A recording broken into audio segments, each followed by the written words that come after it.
everyone, so in this video we're going to really be focusing on pregnancy and fetal development in the human reproductive system. So the corresponding pages that this is in the workbook is pages 96 to 97. So in fetal development there's actually a series of different developmental stages. Now because we are talking about human reproduction, the total length of our fetal development, remember, is 9 months from fertilization to the birth of the offspring. So we basically have 4 developmental stages. We have the zygote, which is the first stage. And this is basically the stage of fetal development right after fertilization.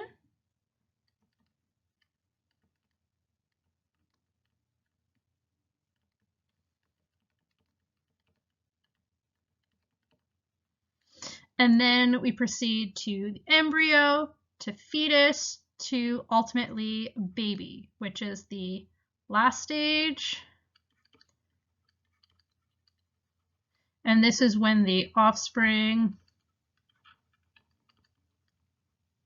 is born. And this entire time span in human development takes 9 months. So we're going to go into a little bit of detail of all of the different stages. So if we look at our first image, our zygote, let's just remove the writing here, basically just looks like a ball of cells. Embryo, we start to get more of a living organism shape. So we can see that we have the head. We can see that we have eyes, and we can see that we have limbs. Our fetus is our next stage, and this is where we have lots of developmental processes that are taking place. So we can see that we have more development here. We can see that it's looking more humanoid in shape. We can actually see more fingers and toes that are being formed. And then last but not least, the baby. So our first stage is our zygote stage, and it actually is the shortest of the 4 stages of development. So after fertilization, mitosis, which is our scientific name for cell division, begins, and we have rapid cell division. So as the cell division is occurring, so as the zygote is dividing, the zygote moves from the fallopian tubes, because remember, fertilization of sperm and ovum occurs at the fallopian tubes.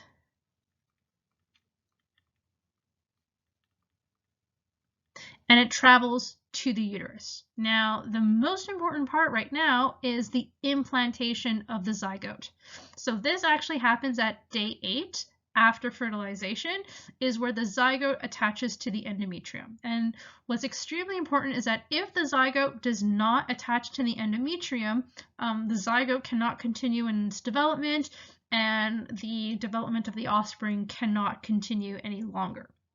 The endometrium is basically a tissue lining on the inside of the uterus, and the endometrium has lots of blood vessels, and this is basically where you would have eventually the development of the placenta, the umbilical cord, so that nutrients can go from the developing fetus from the mother, and you can have the movement of nutrients and waste from there. So the endometrium is basically extremely important, because if the zygote does not attach to the endometrium, the development cannot continue any longer. So if we're looking at our zygote, so this is extremely early on in fertilization. This is the cell at a 2-cell stage. So this basically happens minutes after fertilizations occur. And we can see that the zygote then splits. So each cell splits into 2. So from 2, you go to 4, and then from 4, you go to 8, and then from 8, you go to your morula, which is basically 6 cells. So if we're seeing 72 hours after our first formation of our zygote, so 72 hours, we're looking at 3 days. And then we actually have the development of our blastocyte, which is the image, unfortunately, which is being covered by the camera, which is happening at 4 days. And then what's basically happening with the zygote, so when it's in the morula stage, which is this one right here, is that it's undergoing rapid cell division. And at this point, none of the cells are specialized. They're basically, all of these cells are they're stem cells. And the reason why that they're stem cells is because these cells have the ability to turn into any cell type in the body. So the zygote is basically mass replicating these stem cells, so then the stem cells can specialize into our different cell types. Now, implantation happens at day 7 to day 10, so quite early on in the zygote process. And what's happening is that the zygote, so this is again our zygote, implants into the epithelium, and this is the epithelium of the endometriosis, so in the endometrium.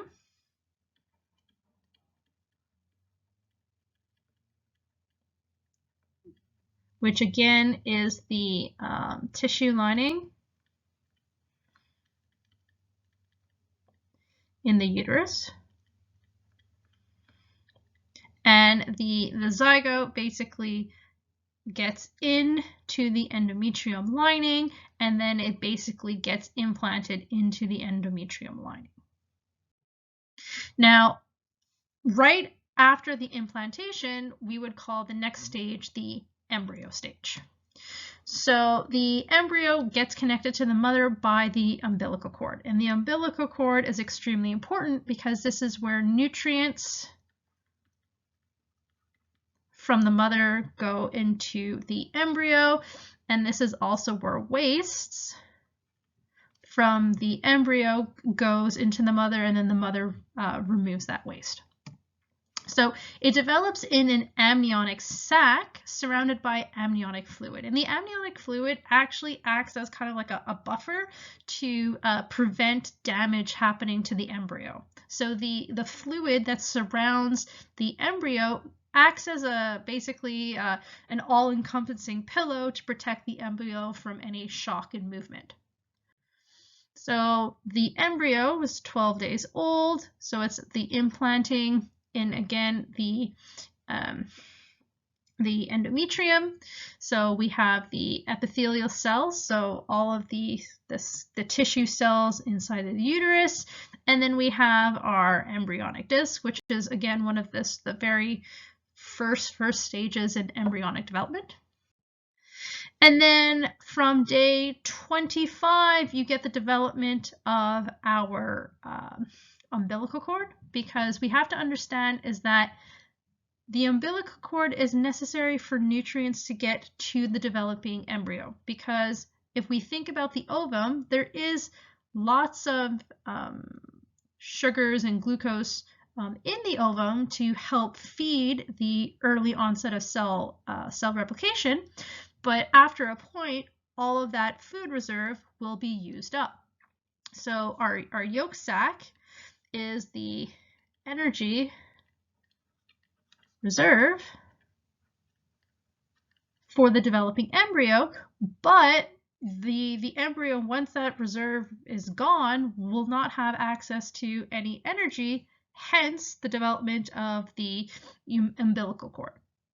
So we can see that it's developing and developing, and then at day 45, there is no more yolk sac, and all of the nutrients enter the embryo via the umbilical cord, and all of the waste leave the embryo again via the umbilical cord. So our embryo at week 4 starts to look a little bit like this. Can't really tell that it's a human, and that's one thing that's very common between all mammals. The embryos at around week 4 to week 12 look very similar, and then it's after that point where we start seeing differentiation. So we have the eye, so we can actually see the structure right here that will turn into an eye. So our amniotic sac is surrounding the embryo. This component right here obviously turns into the head. And then we basically will have limbs, so our upper arms, which would form in this area. Week 5 to 6, we can start seeing more development. So we would have our brain, our heart, and our liver, and we're seeing arm buds. Now, humans don't have tails, but because we are part of the mammal, we're basically the phylum group that we are is mammals, so other mammals that we're related to have tails. This would basically be forming, but what basically happens in human development is that the tail bud stops growing and then it does not continue. Now, the third stage, and this is probably the stage where we have the most differentiation and development, is the fetus stage.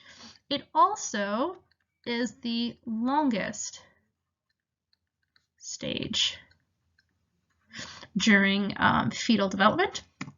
So the fetus continues to develop, and at 39 weeks, the fetus finishes development and is ready to be born. So the fetus at 10 weeks, the yolk sac is getting smaller and smaller. We have our umbilical cord, we have our amniotic cavity, and our amniotic fluid. And again, right here, this is the uterus. At week 12, it's starting to get bigger. We can see that we have hands. And we can see that these are going to eventually turn into feet. We see that we have an eye that is developing, and we have the development of the brain. 13 to 16, we get eyelids and ears being formed. Now, twins. A lot of people wonder how twins can evolve. So we have two types of twins. We have identical twins. And what happens in identical twins is that we only have one fertilized egg. And what happens is that between the two-cell stage and the morula stage, so the stage of the zygote before it gets implanted and turns into an embryo, that the dividing cells somehow break apart. So we now have in basically two masses of identical cells. Now, fraternal twins or non-identical twins, it's not one fertilized egg, but actually two fertilized eggs.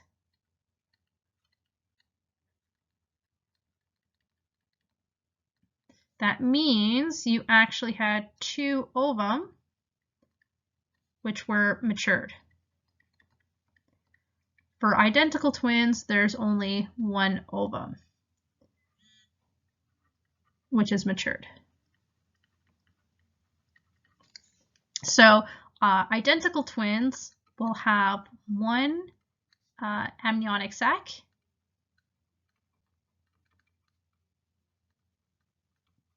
whereas fraternal twins each will actually have their own amniotic sacs. So our last part are stages of human development. So after the birth of the fetus, we basically have, three key stages: childhood, adolescence, and adulthood. In adolescence, the key thing that we need to remember is that we have puberty,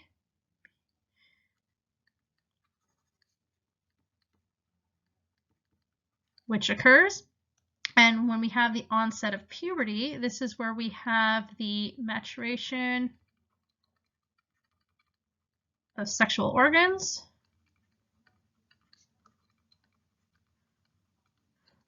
Childhood, we have major growth spurs. So one of the key developmental stages that happen in childhood is we have major growth spurs. And then after adolescence, we enter into adulthood. So this was our video on fetal development. And in our next video, we're going to be looking at contraceptions and STBBIs.